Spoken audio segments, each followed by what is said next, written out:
On a gorgeous sunny day out in California, the 2024 Coachella Valley Invitational rolls on with MLS preseason action from the Empire Polo Ground in Indio, California. Hi, everybody. Welcome to Field 2. My name is Jake Levy, joined by Glenn Crooks to bring you today's matchup between New York City FC and the San Jose Earthquakes. Glenn, it's been a beautiful day so far today. We finally get the ball to roll out and play, and it's two teams that have a lot to work on here as they lead up towards that February 24th start date. No, and coming off some very difficult weather in the area, but it is a beautiful day. The sun is shining, and the teams are both ready. Spoke with Luchi Gonzalez, San Jose coach, last night, along with Nick Cushing, New York City FC coach, and they both had similar themes throughout the broadcast. We'll share some of the things that they offered, but it's about how many minutes to play, who they deem are their more regular players, and I think 45 minutes. We know that Luchi Gonzalez will have a lineup in the first 45 and then a different lineup in the second 45, while New York City, I think, will push a couple of players a little bit deeper into the second half. Both teams are out on the field and look just about ready to go as Rodriguez stands over the ball for New York City FC. We'll give you a look at both the starting lineups here as we get rolling. New York City in the lighter blue colors with the black numbers, and you see the kits for San Jose, the all blacks trimmed in blue with white numerals on the back. So two teams that were right around the same spot in the standings last year and had some different kind of tales of the season as it went. We'll talk about that a little bit as well. Boy, New York City had such a strong finish to the season, just couldn't complete that chase up the standings towards the end there. And now they've carried that over here into the preseason, getting ready for February 24th. And we are underway as they go with a long ball right off the jump. New York City FC will go left to right across your screen. San Jose right to left. As immediately a chance up the left side, thwarted out. Give you the starting lineups. First for New York City FC, Matt Freese getting the start in goal along the back line, left to right, Kevin O'Toole, Burke Risa, Thiago Martins, and Mitja Ilenic. As another throw up the left wing, Magno will throw it in quick. A quick early chance as we pause the lineup introduction. New York FC, some early attacking pressure in just the first minute. They come all the way back through Martins, and now Ilenic. Fullback works it up the right wing. Look for the wraparound there. Instead, they'll slow things up. Sands stabs at it, but can't pull it in, and now a chance to reverse, but that's cut out. The midfield, including Sands, Keaton Parks in the middle of the park. We'll talk about him quite a bit in that contract extension. And then Santiago Rodriguez. Along the top, Tylis Magno, Unsef Patrar, and Hannes Wolf, the exciting new acquisition, has a chance here up the left side. But the flag is up. Yeah, Wolf will be limited to a half hour today, according to Nick Cushing and David Lee, the sporting director. Has not trained that often yet, but they are also thrilled with what they've seen up to this point, and he's going to add a lot of versatility. Right in that opening shot, he's wearing the number 17. He's going to be running on the right side. Yeah, the 24-year-old acquired. The Austrian has over 150 professional appearances since 2016. He'll bring some real veteran presence to that New York City FC side. As quick throw in along the near touchline. And a good breakout pass up the left side. Magno looking for Betrar. Instead, he'll flip it near side, hoping for Wolf. Right on cue. Steps it towards the middle of the park. Emergency defending there from San Jose. And they'll pull it all the way back to their keeper, Daniel. They try to build through the middle. Good, strong tackle from Sands. We'll give you a listen to the starting lineup for San Jose. Mentioned Daniel along the backside. Paul Marie and Oscar Verhoeven are the outside backs. Tanner Beeson and Rodriguez in the middle. Along the midfield, Carlos Gruezo, Jackson Yule, and Jack Skayen. And then up top, it's Jeremy Ebobesi, Christian Espinoza, and Benji Kikanovic. Right wing, here's Ilenic. Insert walled off. It'll stay a throw. Ilenic will take it quickly. Worked back for Parks. Just signed that multi-year contract extension in the offseason. Now Ilenic crosses in the middle, and that headed back and out of play for a corner. So the first set piece opportunity So New York City, one of the things that they're going to attempt to do, and when you listen to Nick Cushing here in the preseason, he's talked a lot about aggression, being more aggressive, and part of that is going to be pressing higher up the pitch, taking some risks and leaving fewer people for the eventual counterattack, and that's where New York City's won the ball a couple of times already. Earning the first set piece of the afternoon, just 4 minutes in, and that headed away rather easily in the end. O'Toole looking to recycle.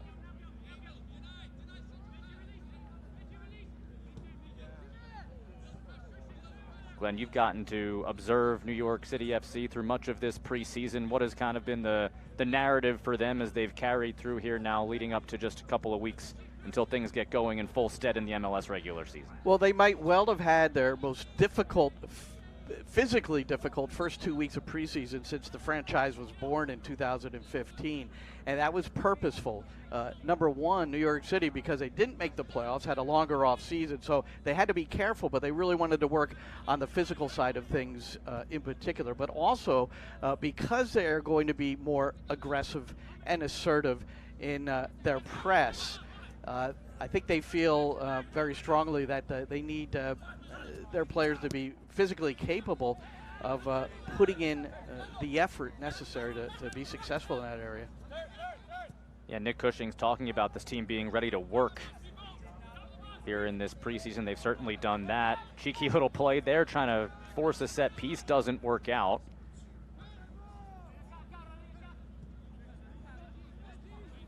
And New York City FC retains possession, just 5 minutes in to this preseason match. There's a dangerous turnover here. Look out, middle of the park on the near side. Espinoza forces a diving stretch of Freeze to paw it away. It'll be a corner.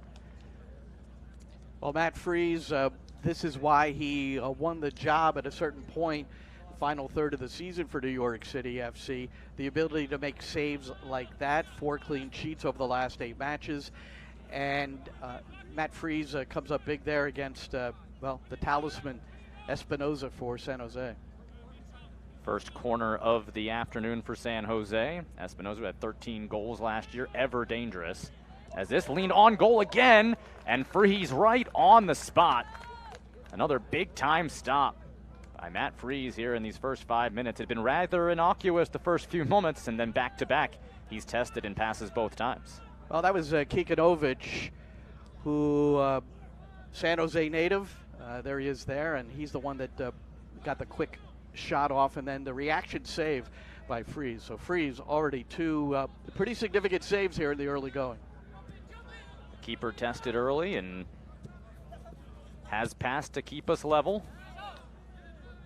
A little bit of a shorter chip here to Indio, California for San Jose than for New York City FC. Flying across the country just like you and I, Glenn. Yeah, New York City's been here quite some time, though. They came in very early to get acclimated, get some days of training before these really important preparation games here at the Coachella Invitational. But you see San Jose, one thing Luchi Gonzalez said last night, and very similar to New York City, is they want to be better and more structured on the press as well, recognizing as Bakrar ran into an offside position, but really recognizing the pressing cues a little bit better. And that's what led to the early corner kick, which almost presented a goal.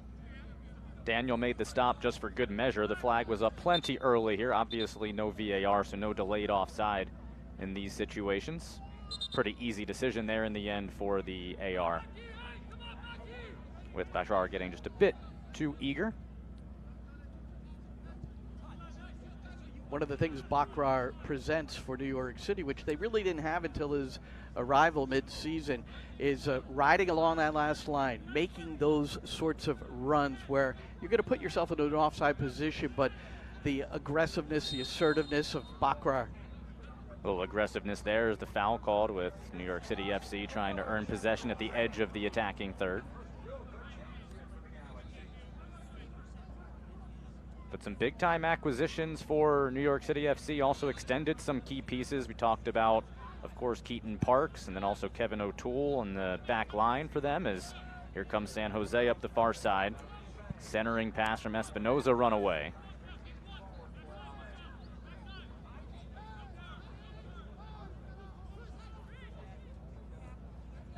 feathered through the right side, and forced just to play it out along that far side is O'Toole to concede the throw. Kevin O'Toole and Christian McFarlane, the homegrown, who is playing for England, youth national team level, but right now only 2 left backs in the program. I asked Nick Cushing yesterday about McFarlane, how he's been doing and what's his situation. A young man who just played MLS Next Pro and NYCFC 2 minutes a season ago. But, well, looks like he's here to stay and will provide some competition for O'Toole. Handball was whistled just outside of the penalty area, so a dangerous look here from San Jose. They had a good look off their corner just a few minutes ago.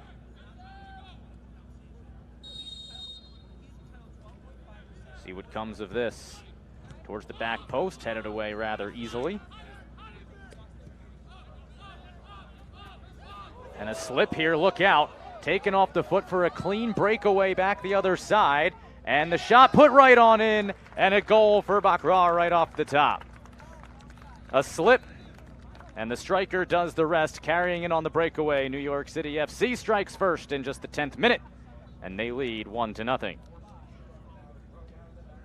Good to see the simple finish there, but pretty platter set, if you will, on that one. Liverpool fans seeing the nightmare of Steven Gerrard on that.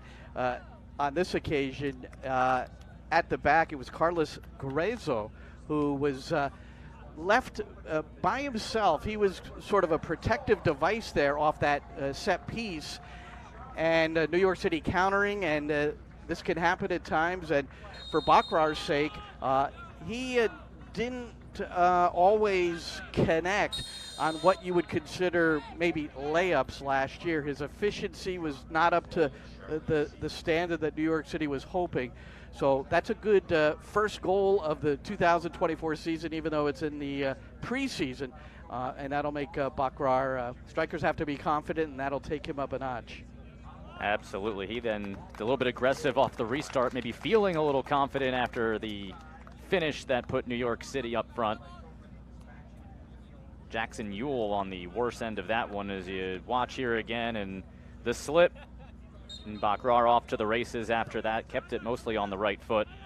And then a composed finish with Daniel coming off to try to pose some resistance, but Bakrar able to slot it home. Yeah, and San Jose, Guezo's teammates really not providing any sort of cover, because it looked, that was innocuous. It looked like he was just maybe going to sweep it back to his keeper, or maybe just pivot out of that. And unable to anticipate, therefore Bakrar was able to run in on goal uncontested. Here's a loose ball at the top of the box. Ebabesi gives it off, a shot the other way, just wide from Espinoza. He's been hunting early in this first quarter hour, that time a whisper wide of the far post. And Ebabesi helping to make that play occur. And one thing they're hoping from Ebabesi, who does create, and he's a striker that can hold up play and make things happen. And here you just see the smart layoff. But they're hoping Ebabesi can regain his 2022 form when he had 17 goals. That went down to 10 last year. 10 of the 39 scored by San Jose. And Espinoza, he was involved in 26 of their 39 goals. So one of my talking points with Luchi Gonzalez last night was, where else are you going to get production from? And Cade Cowell is now in Chivas. He's no longer around either. So, well, the best I could say is for San Jose supporters who may be listening, that I would anticipate, and there have been reports out there that some of that's going to be corrected. There are still players to be added on both sides. I'm certain of that. Yeah, signings as recently as today, as both teams, as another giveaway in the dangerous area leads to a breakout for New York City, trying to find Rodriguez. Martins. Yeah, San Jose, they signed Vitor Costa from, he's out of Brazil. And one thing Luchi Gonzalez said, center back, left back, and two creative players.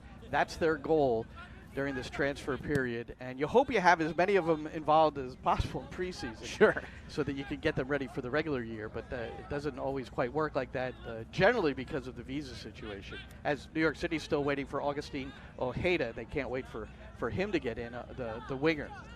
Yeah, he's just 19 years old, and he's a very exciting Argentinian. As a build up here, right away, and Parks settles things down.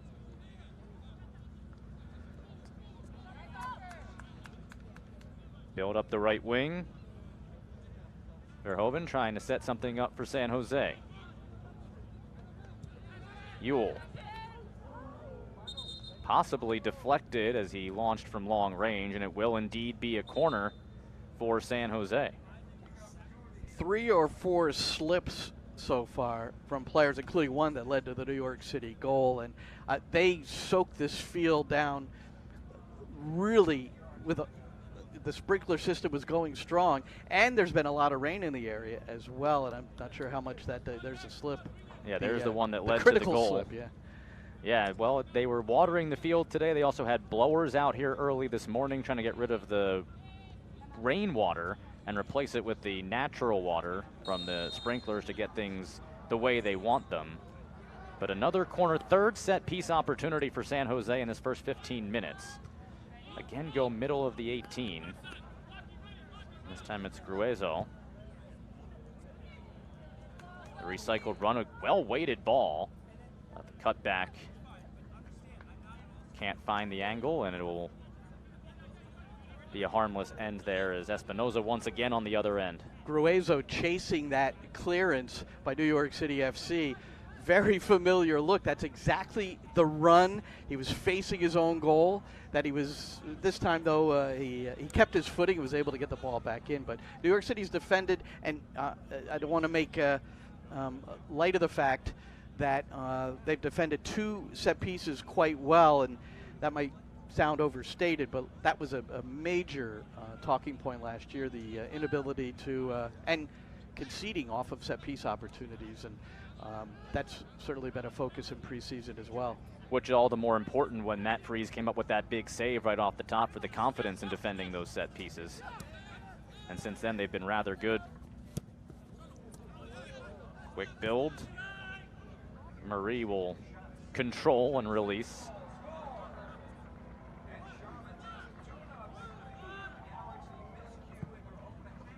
Simultaneous action here at the Coachella preseason tournament as this deflected away. A good recovery run in the end. Now see San Jose's press.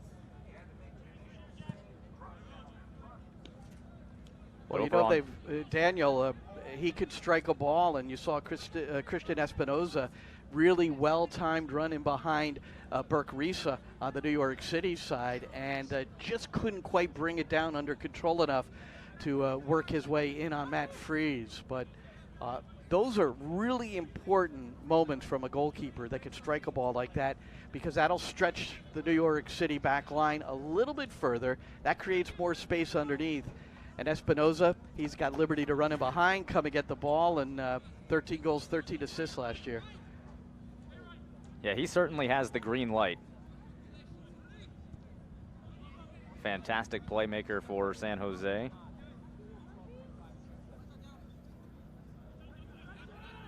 And we saw Kikinovic get involved off that set piece. So this is a front line for San Jose. It'd be interesting, Glenn, to see how they work with one another and grow together, because there's 3 pretty dangerous options at the top for the Earthquakes. The takeaway here, Parks. This pings over to Wolf. Hannes Wolf, cut back, cleared away. Hannes Wolf, a natural left footer. On the ball again. Wolf. Rodriguez, back to Wolf. Surrounded by Earthquakes jerseys and pride off possession. Important defending there at the top of the penalty area. Wolf, I had went on his Instagram, and he had a lot of pictures of himself playing, and I think I counted 50, and only twice was he using his right foot in any of those 50 photos. So who needs next-gen stats when we have social media? So on the right side, you're going to see him come into the middle a lot. He could be used as a number 10 this season as well. As things develop, we know Santi Rodriguez can play on the left side. There's a lot of versatility with the current wingers who are here at Coachella, and also a guy like Ojeda coming in. A little bit of a sketchy moment there, but disaster averted. They combine to break free of that press. Sands with a heavy pass back, and Sands, one of those exciting homegrown players for New York City FC. There's quite a few of them, Glenn, on this team that have really grown into their own. You mentioned McFarlane and how good he's been as a play up the left side, and dangerous look here for Magno. Tripped up, whistle stays silent as Rodriguez able to make the play in an important spot.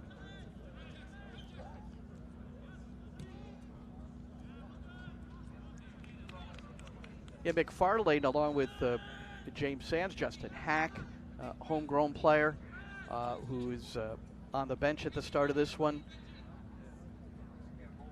I'm still, for me personally, pretty excited to eventually see McFarlane really get his shot with some first-team minutes. It'll be at the expense of Kevin O'Toole, who has, coming out of Princeton, and drafted, not playing at all until the Campeones Cup, where New York City won a trophy. He played 90 minutes, and then he played the rest of the season in 22. And then last year it was off and on with Brian Coufret, no longer with the club, brought in and challenging O'Toole at left back. So O'Toole has really accepted the challenges and put himself in position on the left. Now a chance to build up. Here's Wolf on that left foot, hands it off. Oh, and just wide. Bakrar had another chance. That time a bit more contested, but Wolf again, playmaker. Still, and there's Monsef Bakrar, who will consider it unfortunate that he didn't get his first half a brace. Here you see Wolf, nice reception, and then the awareness to find Bakrar. That's, you may look at that and say that's got to be in the back of the net. Bakrar will say the same thing when he thinks back. And maybe in the film session, it'll be pointed out. And for some of those getting their first look at Wolf, he's been awfully impressive for a left footer building up that right side. He's created a few really good opportunities here in the early goings, just 20 minutes gone.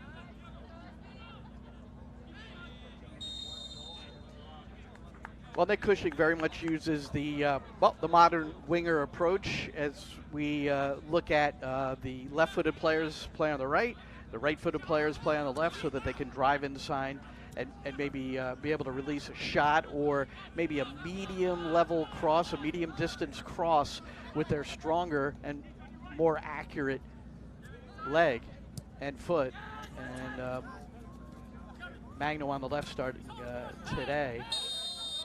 Magno has not played a whole lot this preseason. He's been nursing a bit of an injury, fully fit for this one.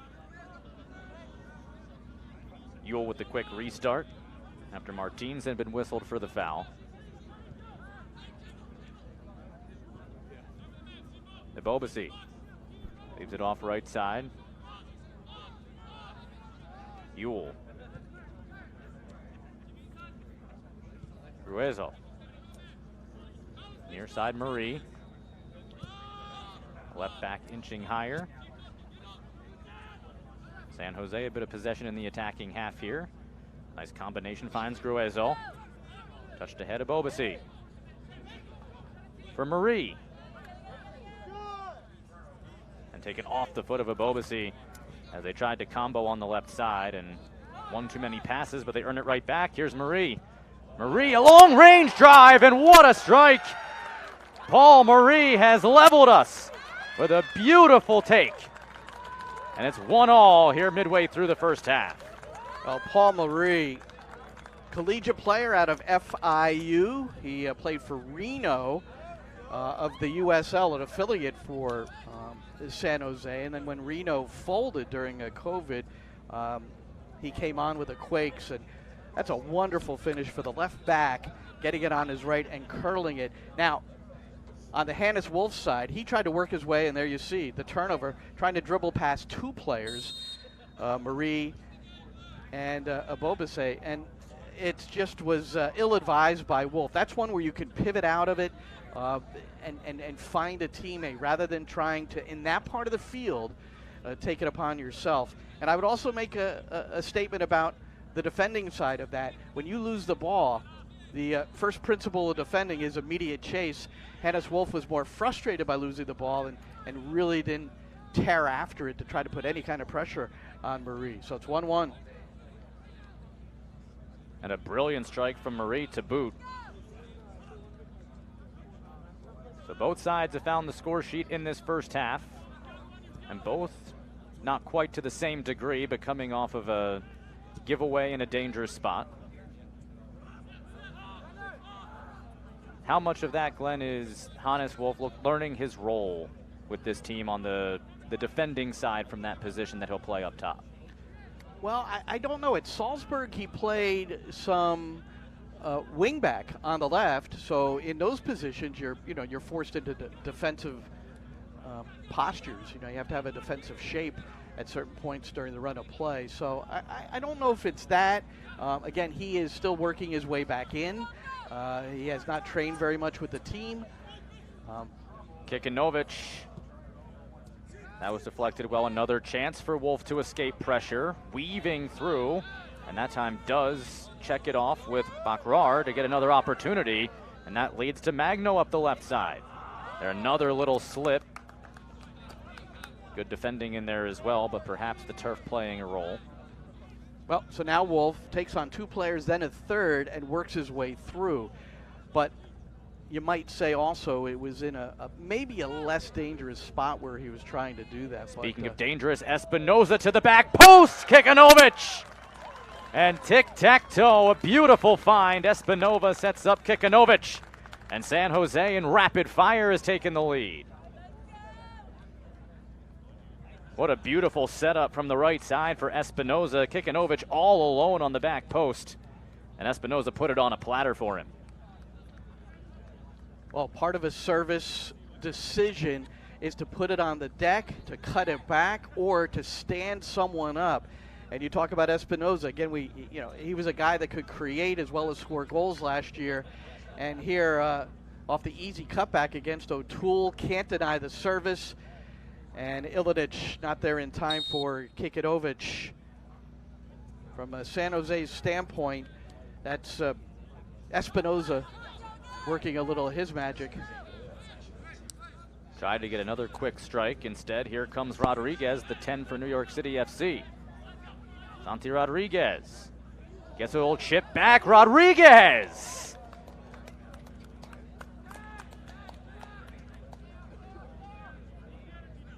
And a beautiful setup there as well. Back and forth action, things opening up here in the middle portion of this half as Rodriguez set it up. And then the chip, the one-timer just wide. Well, that's a scoop that will occur in Brazil on the futsal courts and on the beach. Tyler's Magno, we've seen him do that before. Those who have followed New York City FC in those tight, close areas, he could still find a player, and he and Santi Rodriguez have teamed up quite often over the last 3 years and nearly connected again. Yeah, really good looking build-up, especially fresh off of conceding.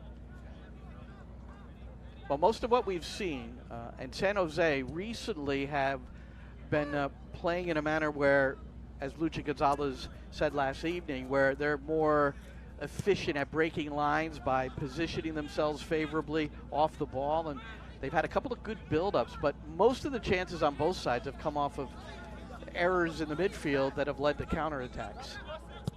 Yule. Over the top was hoping for Verhoeven, but run out. It will remain with San Jose.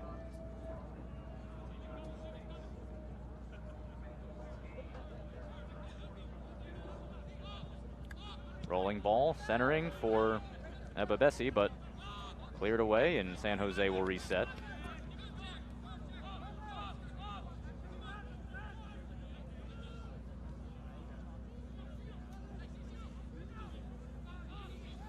you had the chance to chat with Luchi Gonzalez yesterday, Glenn, and he took over this club last year. Maybe have you had a chance to chat with him about what the biggest takeaways from year 1 into year 2, how that progression has gone, and what he's looking for here in preseason in 2024?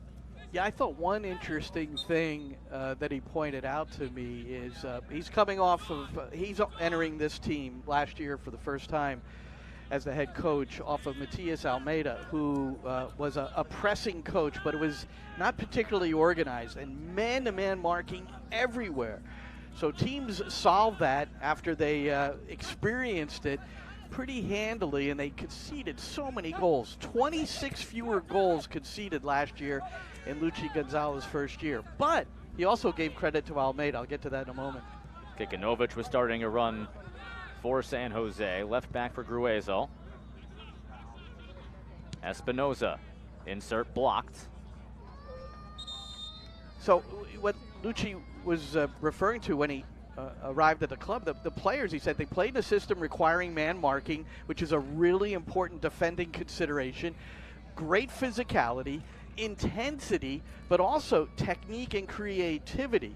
So the Almeida way had all of that. So what Luchi Gonzalez said that he feels was the key to what they added was, let's give it some structure. That's an exact quote.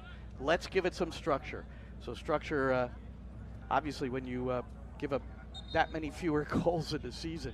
Yeah, that foundation went up pretty quickly, you could say. Sure did. Ewell steps this back.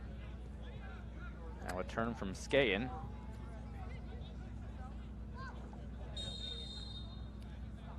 He'll come all the way back to that release spot for the foul. And it'll be a free restart for New York City. Half hour gone in this first half. Both teams finding the score sheet. Now New York City, who struck first, looking to get back level before the halftime break. As Ilinic centers it. Here goes Rodriguez. Gets it back. Rodriguez cuts across. That deflected up by a defender was Gruezo, forcing Daniel to react quickly, and he hops off to grab it. Andres Jason has come into the game. I said at the top of the broadcast, Hannes Wolf just going to play a half hour, so Jason comes in on the right side for New York City.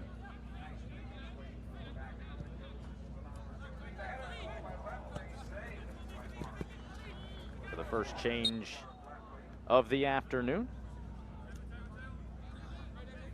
And the man who is one of the best in the league at drawing a foul gives one up there, Jason on Marie.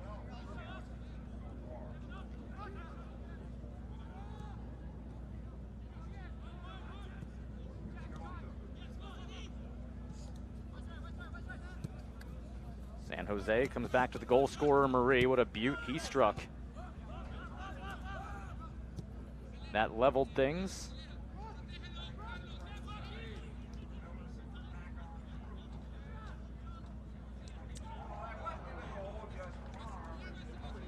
Now a build-up by Magno, run off the ball. On the quick counter here through the midfield. Skayen for Espinoza in a dangerous spot. And this time the cross too tall. Looked like Ebabesi was trying to make a run in there, but couldn't quite get there in time. Yeah, Espinoza not as accurate with this one, but you could tell with the pace and the curl. If he could have dropped that down a little bit. Ebabesi arriving maybe a little late to even have that opportunity. And there's Espinoza. Came from Villarreal, Spain, on a TAM deal, and then he's now a designated player for San Jose, and one of the best players in the league. He's certainly was an MVP candidate last year. Parks does well to shield off Ebabesi there. And now it's a foot race on the other side, but Daniel off his line. You figure Espinoza contributed to goal contributions. Over 2/3 of the goals scored by San Jose he was involved with. And that's good, and that's also a problem if you're not getting it from different sources. Here's Sands. Up the right side, Ilinic. His cross cleared away. Sands again.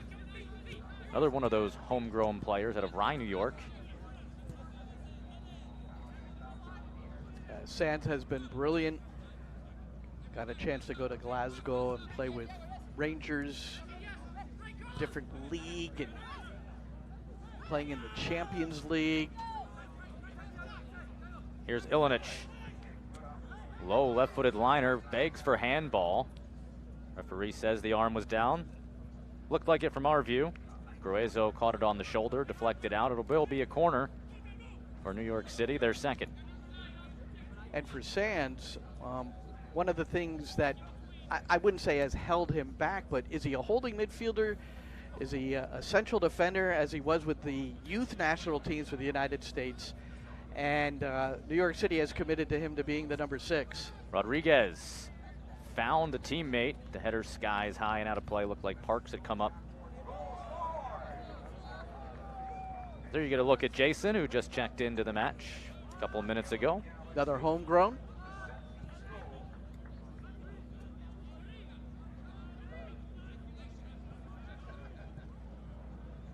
And you mentioned the move, we'll talk about it in a moment, as New York City prized this away. Jason tripped up. Ewell missed the ball, got the shin. Well, there was a point last year, and I don't know if it was a final season statistic, but Jason was number 1 in MLS with fouls drawn per 90 minutes. And he's good on the ball. He really, as he told me in an interview once, he really looks to where the defender's coming from and drawing the contact. Looking for Magno. Still free. Ilinic. That one a bit off the mark, as there were 3 runners crowding near the top of the 6-yard line, but nobody towards the back post where that one trailed. Now San Jose in transition.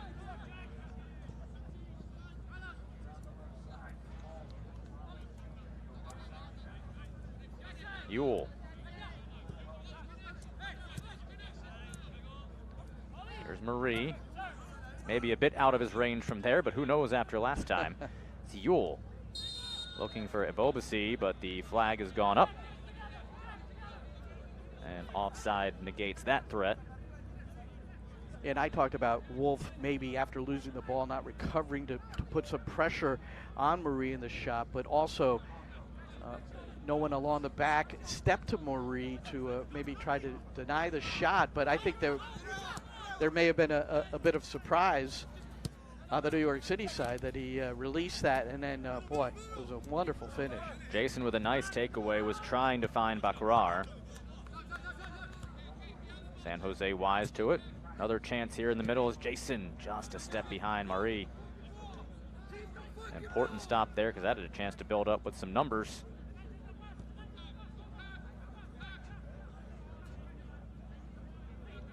Just thinking about up to this point, and we remember Baccarar scored the initial goal on a breakaway off the slip by Gruezo, but had another excellent opportunity from Wolf that probably should have finished. And that would have made it 2-0. Now you're sitting at 2-1, and this is one of the things that plagued New York City at times a season ago. The inability to finish in the big moment. And therefore, you know, if the other side comes back and gets 1 or 2, then you're sitting on a loss or maybe a draw instead of the victory. Ilinic for Sands. Back the high cross, headed down not once but twice, and then finally cleared away. Beeson came over to cancel that threat. But all in all, both teams, Glenn, have shown some attacking danger. Really good opportunities. You mentioned that one that Wolf set up. Also Magno having the nice little combination with Rodriguez as Ilinic. Not quite enough weight on that ball to get Jason on through. Jason was preparing to make a run in behind at an angle instead of checking back towards Ildenich. So communication issue. New York City still getting the throw. Great work by our cameraman Danny there field side to avoid that one. Quick restart. Rodriguez rolls it through. Bakrar! And that pawed away. Another good look inside and a thumbs up. That's another well set up play. Well, Bakrar there talked about he should have finished the second one, but he has all these striker tools off the ball. There's an example. Well-timed run, great reception in the area, and turn and shot. He hit the post. Nonetheless, it was an example of what he can do in the area. And the anticipation from the coaching staff at New York City FC is that he will be more efficient this year based on what they've seen in preseason. And look, for a striker, 1 goal every 3 matches, that's about the least that is acceptable. He hasn't quite reached that rate yet in a New York City uniform. Well, he also tried to go top shelf there, maybe sensing that Daniel was coming across and was in pretty good position to that near post. Just high degree of difficulty there to find that spot. Jason does well to pull that from Kikanovic.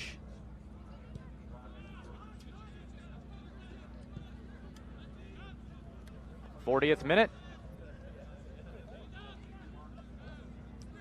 Here in the first of the preseason tournament, Coachella Valley Invitational, as bodies come together.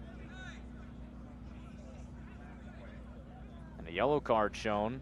Rodriguez will go into the referee's book with just 5 minutes to go until the intermission. Wait till we get another look at it. I thought it might have been a Charlie horse. Santi Rodriguez got hit rather heavily on the thigh.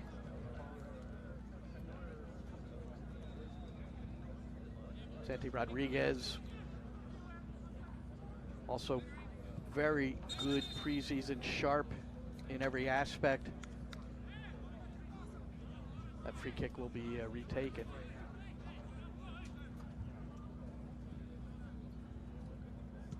Well, this midfield for New York City FC, Glenn, and we'll talk about it as the match kind of develops, but these three that we've seen, Sands, Parks, and Rodriguez, been quite a cohesive unit.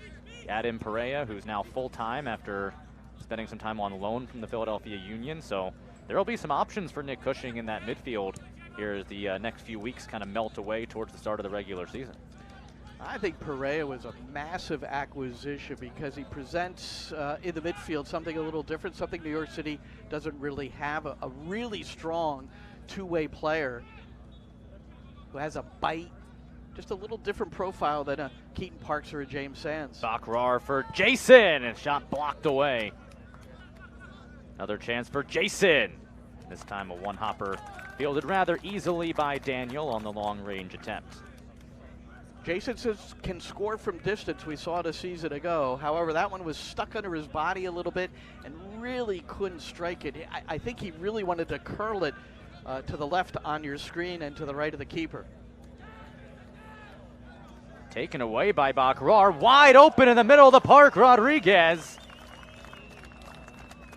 And the takeaway by Bakrar, he sets up Rodriguez, and just before the break, we are level. New York City finds their second. Well, through the 5-hole, Rodriguez first-time shot, but that's Bakrar doing the defensive work to win it. And again, it's and maybe it's the time of year. There have been a lot of turnovers in difficult positions. None worse than that here today, as Beeson had it taken away from him, and Rodriguez was placed perfectly, and Bakrar found him. Yeah, no one around Rodriguez, and it's tough to blame the rest of the San Jose defense thinking they're going to have a free release there. And then Bakrar, who on the takeaway scored it last time. This time the takeaway leads to an assist. And a good first half statistically for the striker. Levels us once again.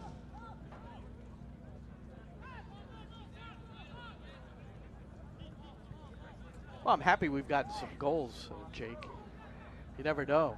That Galaxy Charlotte game opening half, which is being played simultaneously to this one here at Coachella, 0-0. Charlotte got a couple in the second half once the academy players started to creep in. As here's a build up the right side. Jason, can he keep it in? He can't. And we'll see plenty of youngsters, Glenn, I'm sure, in the second half. And we talk about the homegrowns. We talk about some of those players that might challenge for some playing time in some of the spots, and also just some experience to play at this level. And it'll be exciting to see what that looks like. As the other match you just talked about, Glenn, goes to full time over there. It was 3-1 Charlotte taking down the LA Galaxy. Kind of a road game for Charlotte in that one, but they are able to get the result. But all even here, nearly through 45. That Rodriguez goal, Santi Rodriguez, if he were to classify one of his disappointments a season ago, is not finishing more consistently coming out of the midfield. Just 5 goals a season ago. So that's, again, even when it's preseason, it could be in training. When you fill up the back of the net, better when it's in a competitive environment. When you score, it adds to the level of confidence and assertiveness that you might have in certain situations. So good finish by Santi, putting himself in good position and knowing that Bakrar did the hard work to get him the ball. And you mentioned a similar story for Bakrar earlier in the match when he scored off the takeaway. So a couple of guys that New York City FC would love to see get going, take advantage of some, as you called it, layup opportunities. That one a little bit more difficult, but Rodriguez able to get the job done, with Daniel recovering nicely as these final few seconds of this first half. They'll put 1 minute of additional time up. Fourth official on the far side you saw there in the middle of your screen. So 1 minute to add on. Rodriguez and Bakrar both have that go under their boot. And now Yule. Maybe a chance for one last build to break the draw before halftime.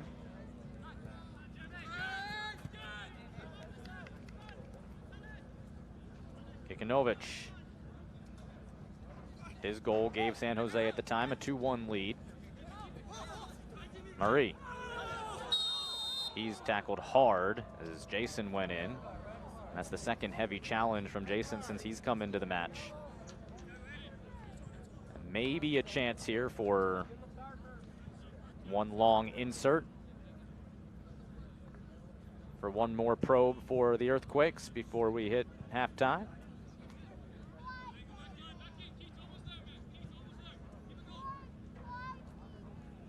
It'll be Espinoza on the ball. He's had a few really good inserts so far, including the assist on that Kikanovic goal.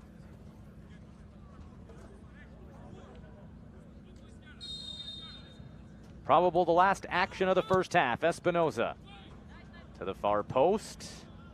Kikanovic did get ahead to it. Rolls wide.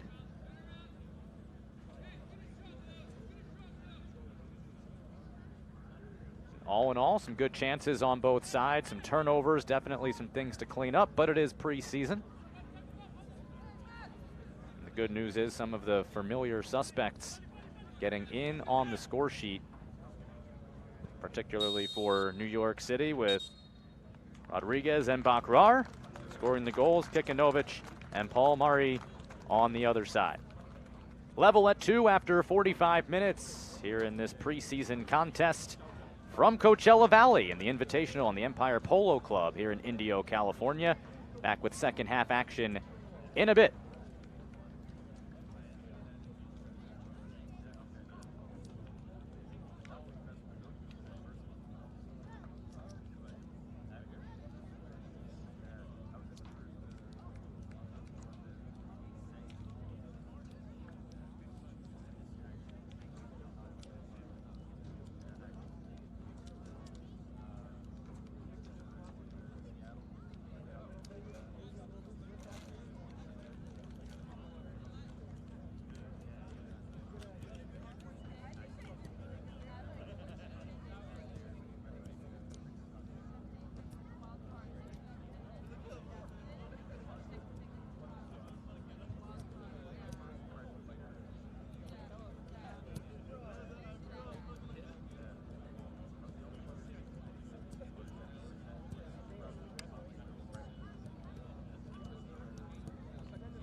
Welcome back to the Coachella Valley Invitational, or the Empire Polo Club in Indio, California. Second half action rapidly underway as San Jose Earthquakes and New York City FC deadlocked at 2.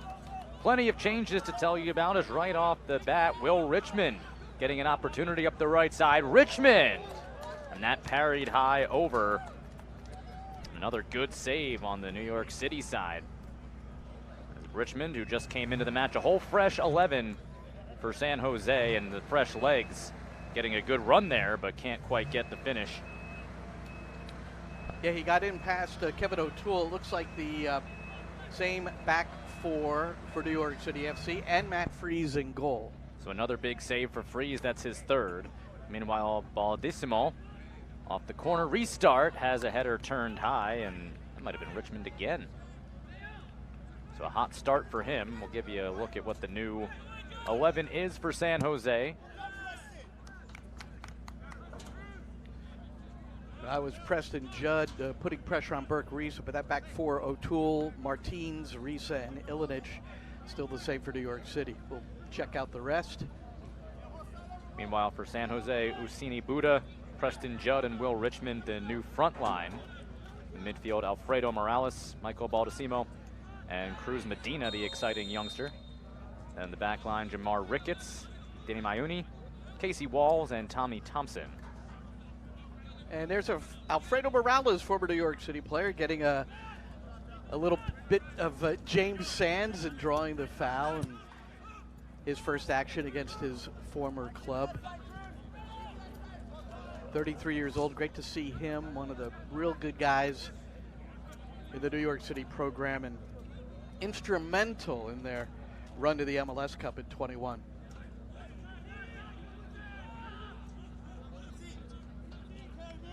So Glenn, you had mentioned it at the top that New York City FC might be a little bit more extending with their starters in this one and give them a bit more run, while we knew for a fact that Luchi Gonzalez was going to switch at halftime, basically an entire new starting 11 in this second half. So maybe the fresh legs will play a factor here early on, but just difference in theory, I guess, here in this first preseason match of this tournament. Well, it has to do with what's happened throughout preseason for both sides. I mean, everything is analytical at this point in terms of taking care of the players' bodies.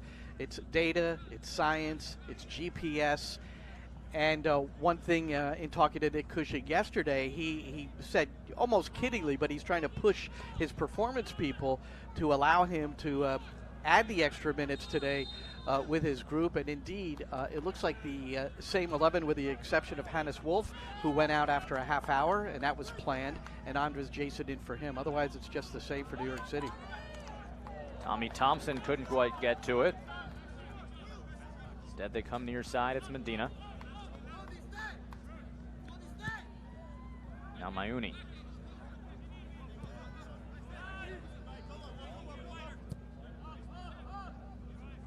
We'll get a chance to see a lot of depth for this San Jose Earthquake side. The back line for New York City was asking for offside instead of throw-in coming for San Jose. Ricketts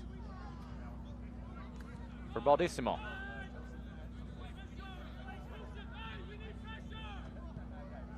Walls. Hoping for Ricketts, and then Usini Buda up that left side, but that will run out.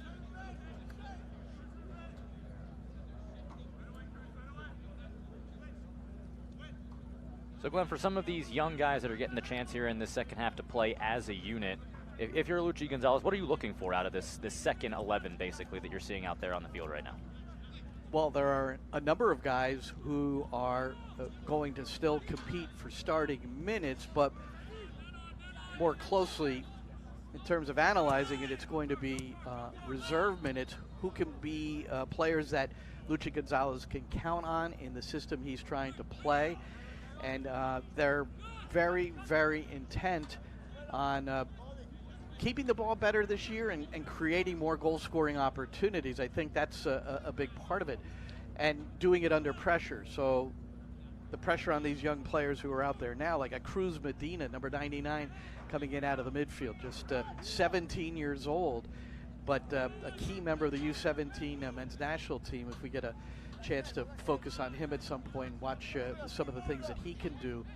He's an exciting young player. You don't expect him to get a lot of minutes with the first team, but this gives you the opportunity to understand if a 17-year-old can do it. It's not, you know, I think the old coaching thing is it's are you good enough, not are you old enough. So age is becoming less and less a factor in MLS, as we've seen. Yeah, and that was a great segue into the next talking point, which is, you know, with the U22 mechanism, with the homegrown side, there's so many different ways that the youth to pro kind of pipeline within these academies has been really highlighted. It's got to cause such a difficult decision for some managers, for some sporting directors, for head coaches on where do you find minutes for some of these guys who may be ready soon. You want them on your top team, you want them to get experience, but they're just not quite ready yet. That's got to be such a difficult aspect of trying to, as they say, manage the roster. Well, the birth of MLS Next Pro, one of the key elements of that is just what you're saying, is to allow your younger players, and I think both San Jose and New York City FC were good examples of playing 15 and 16-year-olds. Maximo Carrizo, who we may see here in the second half for New York City in the midfield. A Jacob Arroyave, who Nick Cushing said has really been intriguing here in preseason. We're going to see him at some point in the second half. But these are players that got MLS Next Pro minutes. So, yeah, it's not senior level. It's not the same competition, but it's playing within the system that the team would like. Matt Pilkington, New York City's MLS Next Pro coach, is here in the technical area with the coaches, so he's getting a good feel for, you know, how the staff wants to do things. Yeah, it can draw a very similar experience, not necessarily the same relationship to the minor league baseball system that the American sports fan has become accustomed to, but has the same type of feeder possibilities and the chance to have some of those young players remain in the academy, remain in the system and learn that way.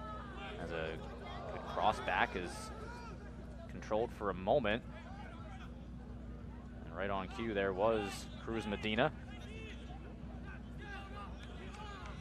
Tommy Thompson pressing up from his fullback spot on the right, the number 22, kind of helped keep it in the area for San Jose to get that chance. And he's a nice story. I mean, he's the longest serving member of the Earthquakes, 11 years, signed a contract extension not too long ago. And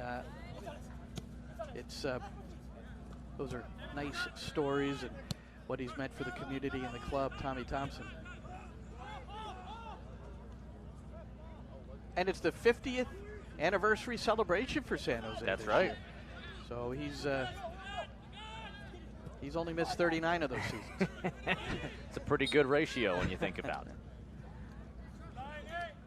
Very early on in this half, and Tommy, as you talk about him, gets dumped to the turf for good measure. Well, he's been fallen to the turf on numerous occasions throughout his career. He gets stuck in, man. And it's great to have the blend, especially when you look at this 11 as we talk about some of the youth to the veterans. To have Thompson and Medina on the field at the same time is really something that makes you kind of step back and look at the big picture of the landscape of American soccer as well. Yeah, Tommy Thompson's still only 28 years old, but obviously played at a very young age. And he's, but he can certainly... Bacrar made a play at that, led Rodriguez into a dangerous spot. San Jose able to scramble to recover, at least for now. Well, Bacrar doing the work of the striker that is so vital for New York City, the way they want to press. Magno chips this in, and just a bit too far for Jason. Good idea, though, from Magno. Yeah, Magno has a special touch off those pink boots. He can really provide some delicate service.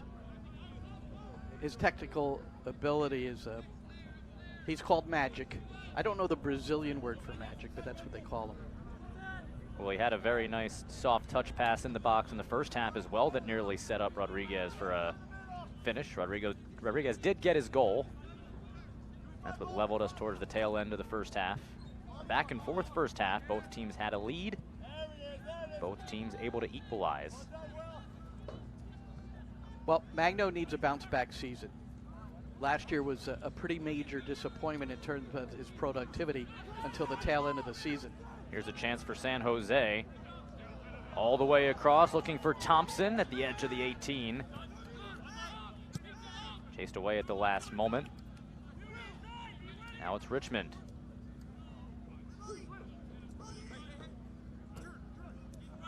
Ayuni. Morales. Richmond. His cross blocked and it deflected off of him. And so it'll be a goal kick. Unlucky there for Richmond for his efforts. Doesn't get the set piece that he was looking for. So Kevin O'Toole gets the defending done.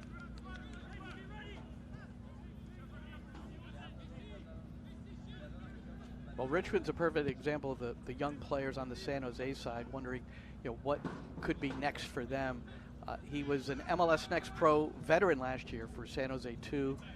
Played in both their playoff matches in the postseason in MLS Next Pro, and was on the bench for half a dozen regular games, maybe more, but didn't see any time. So these are precious moments for him and the club. And some of these guys are going to be MLS Next Pro again. That's where they're going to spend their time. The chance to continue to learn and grow as Ricketts plays this up the left side. Now Medina furthers it forward, and then a little bit too much on the follow through.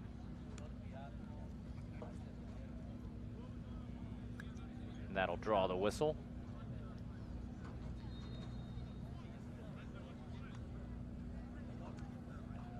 On the two-team side, MLS Next Pro, New York City, recent acquisition, Tomas Romero, a Jersey native, coming from TFC, and right now you would have to consider him, at least the thought process, that he'll be the third keeper behind Matt Freese and Luis Barraza. Freese started this game and has played throughout. And Alex Rando, it looked like he was going to be number 3. He's an MLS Next Pro NYCFC 2 player, so it looks like he may be dropping down to get a majority of his minutes this year again with the 2-team. Things happen. You just have to compete. There's not much more you can do. And there's really no replication for game experience. No, there isn't. And in goal, Alex Rando's not going to get any reps at the Coachella Invitational. It's going to be, I would think, all Freeze and all Barraza, depending on the coach's choice. San Jose with a switch there that nearly caused some problems. See some frustrations perhaps, as there was a disagreement on which way the flag should point. Those who are watching that are City supporters, or maybe just MLS supporters, wondering about Andres Perea and Julian Fernandez, New York City. They both have very minor leg injuries. I talked to Perea before the game, and he's fine. He'll be back soon. But certainly at this time of year, you're not going to push either one of those to potential starters for the New York City unit. Boy, Nick Cushing was so happy with what Perea gave them at the end of last season as well. Great for them to be able to bring him in full time, and obviously you want to, as you said, take your time. It's a long season, plenty of opportunity, but once he gets worked in a full off season, full chance to build in this system, that could really be something special to add to this midfield as well. It's interesting. He was with Orlando City and then Philadelphia, and it just didn't fit in at Philly to the extent, and they were very deep in the midfield anyway. And he turned out to be a perfect fit for New York City FC, and had to work out the deal. It was a loan from Philadelphia, so a lot of money exchanged. He's now a member of the club. It's a dangerous chance. Magno has it run off his foot. And that ball, you call him magic, that ball seemed to just gravitate right towards Magno on that run. And also Daniel Muni, the left central defender, kind of made it easy for Magno almost to sneak in just by almost set him up with his headed touch, and that needed to be more of a clearance or something up the pitch or towards the sideline. Rodriguez, that stepped down and then cleared away as O'Toole got to it first, but nothing could come of it. An hour gone. This first matchup for both of these teams. Coachella Valley Invitational. Outstanding opportunity to come out to the West Coast where it never rains, right, Glenn? As this ball played up the middle and headed away, it was Ricketts who came over to clear it away from danger. We can find Ricketts because he's the only one without a number. Santi Rodriguez, who has become a very valuable creating and setting up teammates. And one of the things he just did there that he is so good at is the reverse ball. Inside dribble. That was Santi before, and then trying to find Bakrar, who made that hard diagonal run in. This one clipped into the middle. Arch will have a go, and that deflected away. Should be out for a corner. You see Keaton Parks. And another one who just signed an extension, but he's only 24 years old, and it's all the conversation with him about stepping up into a leadership role this year. He talked with NYCFC about that just a couple of weeks ago after signing the extension at the middle to tail end of January. Quick restart here. Corner headed away. Well, Keaton has, it took him a little while. It was Dome Toronto 2019 after a U.S. Open Cup match as the half clearance by San Jose. Not all the way out though. Risa keeps it alive, comes back for him. Now O'Toole. Told his story a bit in the first half as Magno had that one eat him up a bit. Couldn't field it quite cleanly. That allows Richmond to try to break back now for San Jose.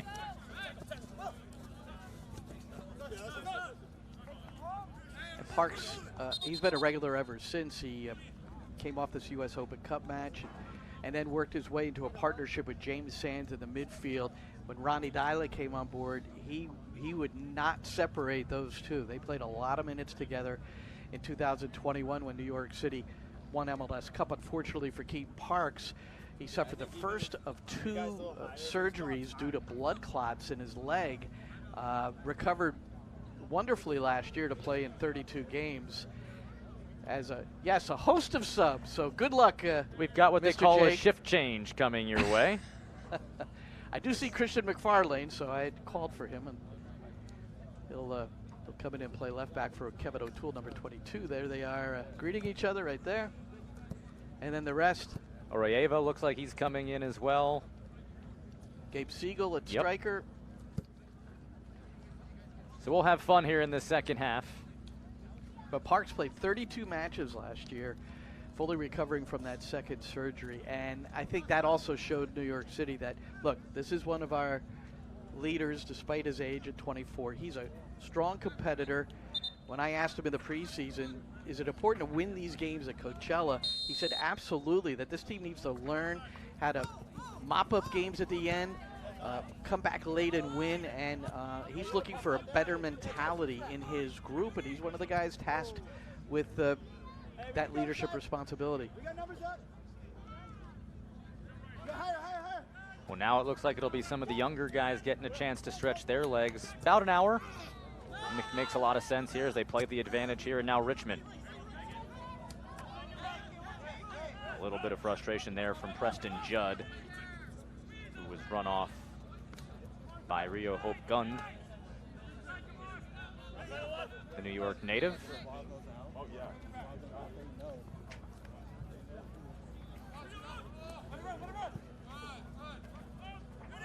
Well, there's the top draft pick wearing number 88, Malachi Jones on the left. Anxious to see him.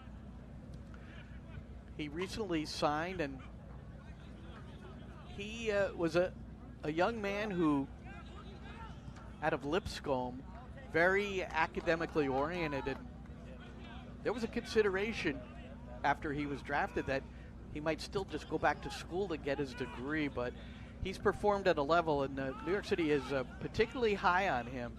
And all Nick would say is that the supporters of New York City are going to enjoy watching this guy play. 8th overall selection in the MLS Super Draft, and yeah, he was heavily involved in that Lipscomb offense as well. That was a star-studded front line for Lipscomb.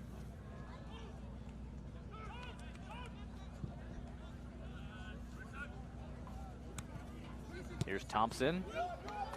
Flag stays down. Richmond just out in front of Judd, who was making a run. The groans from the crowd. It's a good build up there. That was close. Richmond deemed onside. And not a badly weighted ball there. Judd just couldn't get on the other end of it. Richmond now has gotten in twice this half,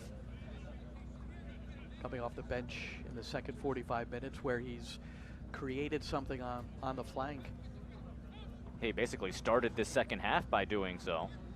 Other than that, ball's been middle of the park for a good little bit of this second half.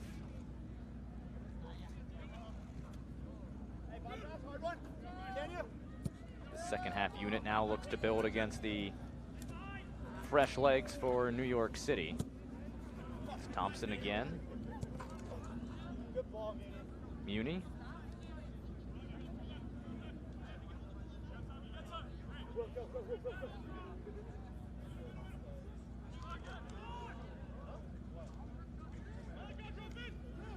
Medina.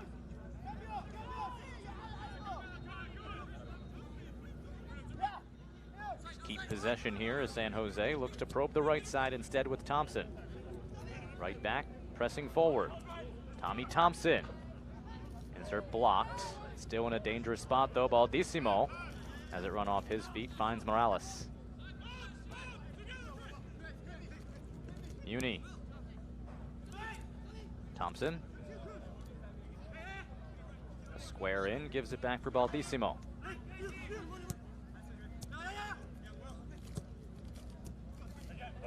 A little combination there, trying to slowly encroach towards the attacking third is now Walls.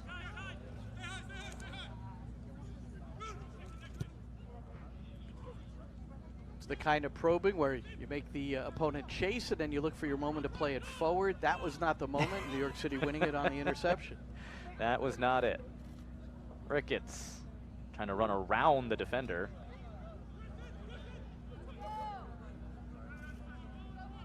Does find Buda. Bouncing ball for nearly a chance. Baldissimo. Now here's Jones. Try back the other way. Jones, a little stutter step, is yanked down from behind by Morales. And we'll see what comes of this. Probably a booking. 100%. Little hesitation move, and that's the sort of dynamic movement that Nick Cushing was referring to last night. Just a hesitation move. He beat Alfredo Morales cleanly. Morales knew it, and that's a veteran purposeful foul to prevent Jones from walking in at what would have been a dangerous angle, driving towards that front post. Would have been interesting to see what happened, but now it's a set piece. And that little stutter step was awfully impressive. Carried that ball about 40 yards before he did it too. Jason on the restart. It's picked up by Gray, and Gray with an ambitious drive in the end. Wasn't all that far off, but not much of a threat for Yarbrough and that San Jose defense. Well, Tavon Gray is in a battle with Micha Ilinic, fullback on the right. The fact that Micha Ilinic started today does not necessarily mean he has quote-unquote won the job, but Nick Cushing does want to give him minutes in competitive areas in the preseason to see just what they might be able to get out of the 19-year-old who earned his first senior cap with Slovenia in a game against the U.S. It's Ilinic and James Sands was on the U.S. side. Ilinic played in the second half. Sands, unfortunately, did not get off the bench. Baldissimo centers it. Medina touches it wide. Here's a drive that's blocked off. as Buda let it rip from just outside the penalty area. Drew a deflection out for a corner, but that time Malachi Jones was forced into some tough defending, and a good little transition play as Thompson set it up. There's Alfredo Morales, just a cute little hand towards the cheek of Shore, the young homegrown. Baldissimo will restart things towards the front post.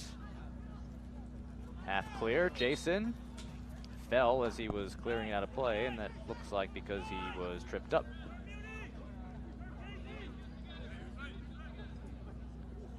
So about 20 minutes to go in this Coachella Valley Invitational preseason match. All 4 goals coming in our first half. In that mass substitution, Luis Barraza did come in for Matt Freese as well. And don't let the couple of goals fool you. Freese had a pretty nice first half, as here's Jones. Centers it, just couldn't connect. But this a turnover, Jones. Possession rescued for the moment. Arayeva. Send it all the way back for Hack. Another one of those homegrowns that you mentioned in the first half, Glenn, that we get to see here in period number 2. Well, Justin Hack in his early years with New York City was not getting time with the senior team. In fact, really didn't get significant playing time until there was an injury to Maxime Chanot in the 2022 season. And then all of a sudden Hack was earning some valuable minutes, but he didn't have the luxury of the MLS Next Pro League, and New York City did not have a reserve team, so they had to loan him at times out to either Hartford. I think it was Hartford each time. San Antonio was also an affiliate, believe it or not, San Antonio. That's just a quick trip, right? But he's valuable, again, because of his versatility. Really strong in the midfield, can win a battle, and is technically gifted, so at central defense, he's been able to provide some depth there as well. So a guy like Justin Hack wants to play more, but he's a very, very valuable member of the team at the same time. Well, the MLS Next Pro side is also still evolving, and it's just a couple of years into its real implementation. Now, obviously, you mentioned a couple of teams that play in the USL Championship and the USL partnership that was a few years back, and now MLS trying to do it in a different way. And Glenn, how long do you think it'll take to kind of see the fruits of the labor of MLS Next Pro, or are we already seeing it with some of these younger guys getting some experience in the system with the kit, with some of the same players that they'll play with at that next level? Well, so many of the MLS teams had a 2-team, had a reserve team, and they were going from academy to that team onto the first team, and that's where a lot of the homegrowns have been developed. So it's been happening, but this will, I think, make it a little bit more rapid, possibly because you're going to see, in general, a higher level than you're going to see at a U19 Academy game. Here's a probing ball over the top. Judd got ahead to it. It's a foot race now. Judd blocked off. Good emergency defending there from the center back, and it had to be. Well-run ball by Judd, and a really well-placed ball over the top. Seen Judd a bit frustrated a couple of times today, not able to get to the right spot. That time he was in perfect position. Saw Tavon Gray on the ball there, pivot out and play it back to Barraza. Gray playing central defense, which he played for most of his youth career. Rio Hope Gund tripped up to draw the referee's whistle. But when he was signed by New York City, homegrown, because in the academy he was playing a lot of center back too, but he was converted into a fullback, and that's where he's played a majority of his career. But again, he has shown some expertise, and maybe, just maybe, is more comfortable in the middle of the park than he is wide, which is helpful for New York City when they want to go to a back 3 perhaps, or again, add some depth to their central defense. They're showing a 3-back right now as they play it up the right wing. Quick transition, cut back pass, stolen away.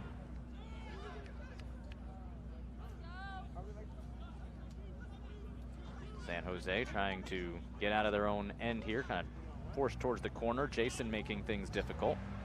A little bit of a shove there will give the free release in the end as Ricketts was tripped up. In New York City, they have signed a central defender as well. He is not here at Coachella. It'll be however long it takes with the paperwork. Straninja Tanasijevic, I have that right. Tanasijevic. Until he comes and tells us what his last name is, that's what I'm going with. Serbian national. Yeah, we talked about Malachi Jones and the number 8 overall selection. Ricketts on the other side was taken 13th overall. He's getting his first run here. I'd like to see Ricketts come to the right side and have him and Malachi Jones go at it. That would be Draft great. choices. Yeah, the 1v1 that we're looking for. Played with CSU Northridge. It's back-to-back all Big West first team selection. Speaking of Jones.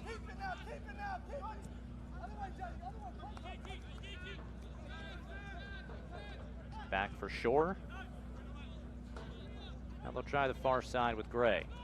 Well-weighted ball up the wing. Can anything come of it? Gray again.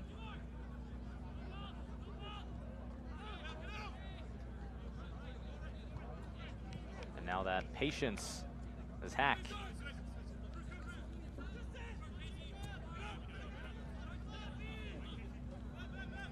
Hope gunned.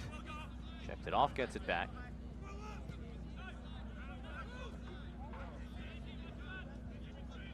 Gray ahead for Jason. Now here in this final quarter hour of a 2-2 match, and maybe not too many of the starters that we had heard about the talk of finding a way to win that we had heard about from Keaton Parks, but the young guys still will look to get some of that experience, and it translates. The starters for New York City played an hour. The starters for San Jose, the first 45. Minus one substitution, of course, with Hannes Wolf giving way to Jason.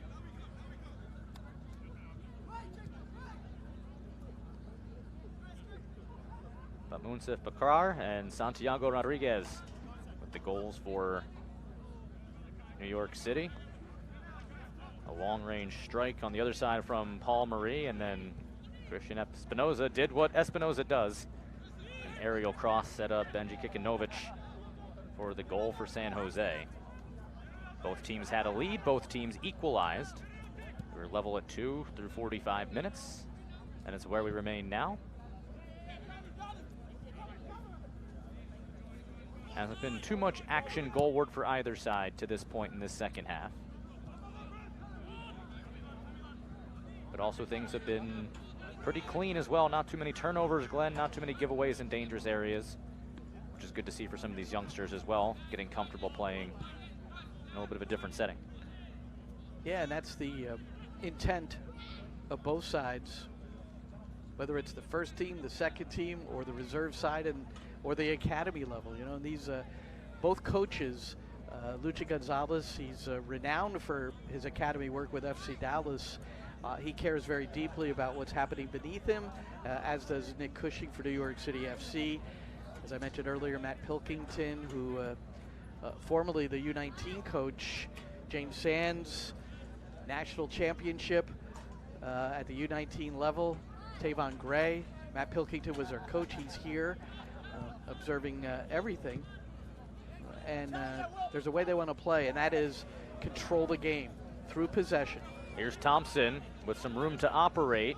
Thompson drives it far post, and a good header by Gray to prevent any further damage. Had a couple of options in the box there. Did Thompson chose to try to go far side, and behind the play there's a New York City player shaken up. It's McFarlane. McFarlane, who made his debut in September with the England U17 setup against Portugal. He's an integral part of the youth system in England, and that could only be good news for New York City FC and his development here. He had the January birthday, just 17 years old.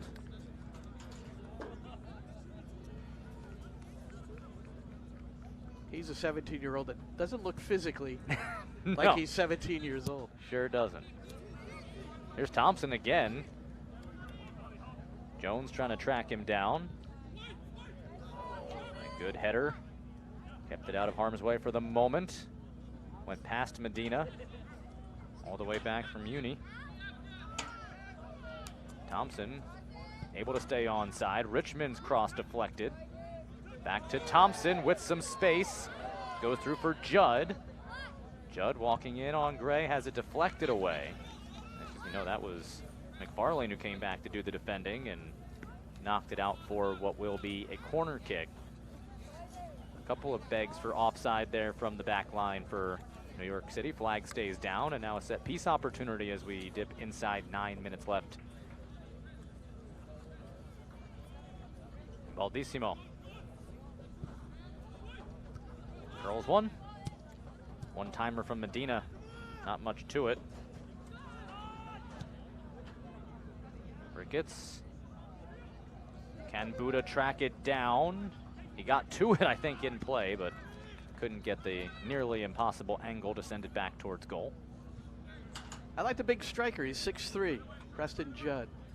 He's familiar with this area. I played with the Galaxy too, and then with the first team at Galaxy. 3 goals in 17 matches with them before now joining San Jose. I think he's got a chance to contribute, whether it's in a reserve role. Jeremy Abobasi is not the classic number 9. Might even be better in the wider areas or in the pockets, while Preston Judd is more of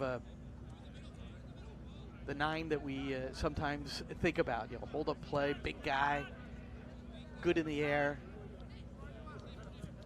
And it also gives you some versatility on how you want to match up and do some different things, which is going to be very important, especially the Leagues Cup returns in 2024. San Jose, they got a heck of a draw. Well, they have a real exciting game because Cade Cowell transferred to Chivas, and Chivas drawn into their group along with the Galaxy. So be interesting to see where those games are played. That hasn't been announced yet. All north of the border. It's everything in North America. Plenty of storylines abound. As Jones, more fancy footwork. That time put Baldissimo on skates. Now Jason. Gray. Hack. Back for Gray. Shakes off a tackler.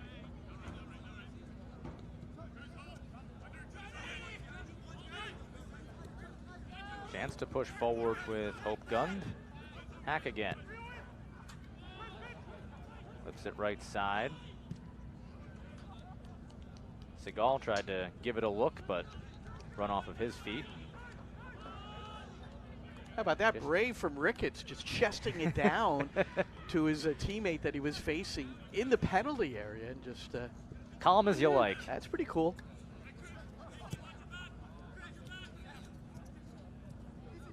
Chance for Jones again. He is fun to watch with the ball at his feet. What a well-placed pass there. Sets up Shore. Jason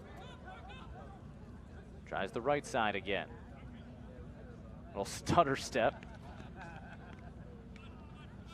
Well, at the very least, when you're in those situations, you want to draw a corner. Andres Jason did it.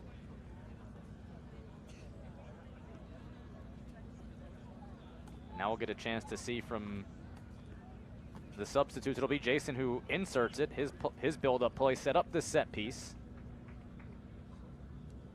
In-swinger, top of the box. Jones gets ahead, but was in a sea of dark blue jerseys.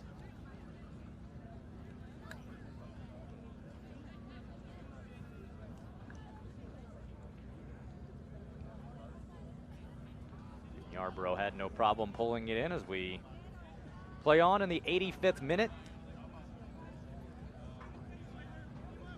Opening day of this Coachella Valley Invitational. Indio, California. Now, the first half, I relayed Tylus Magnos, known as Magic, and Corey Clayton has wonderfully sent the Portuguese translation. I don't know if I'm pronouncing it right, though. Magia, M-A-G-I-A. So, thank you, Corey. Thank you, Google Translate. Yeah, I guess I could have done that on my own.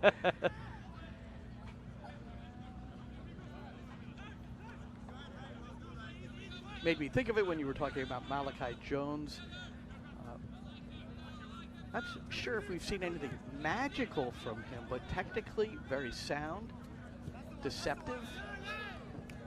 Yeah, we've seen the stutter step that drew the booking. We've seen some really good play with the ball at his feet, some well-placed passes as well.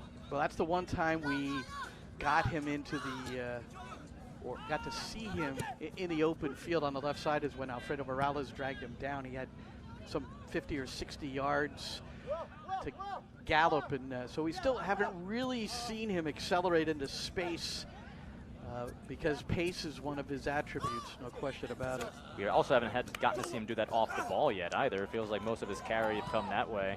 As here's a chance the other way for Richmond. Juggle the ball to himself. They want a foul right near the penalty area as Judd again got in the thick of things. Referee says play on. San Jose will do just that. Here's Morales for Buda, headed down, Medina, and just wide. Maybe took a deflection. The exciting Medina, Glenn, you talked about earlier, had a good look. Well, he scored the goal in their 1-1 draw with Sac Republic. The Sac Republic goal scorer in that game, Davion Kimbrough. He's the kid that signed at 13 years old with Sac Republic, making his debut. He doesn't turn 14 until February 18th. Soon, but. Baldissimo, back post, found a teammate, couldn't direct it on target.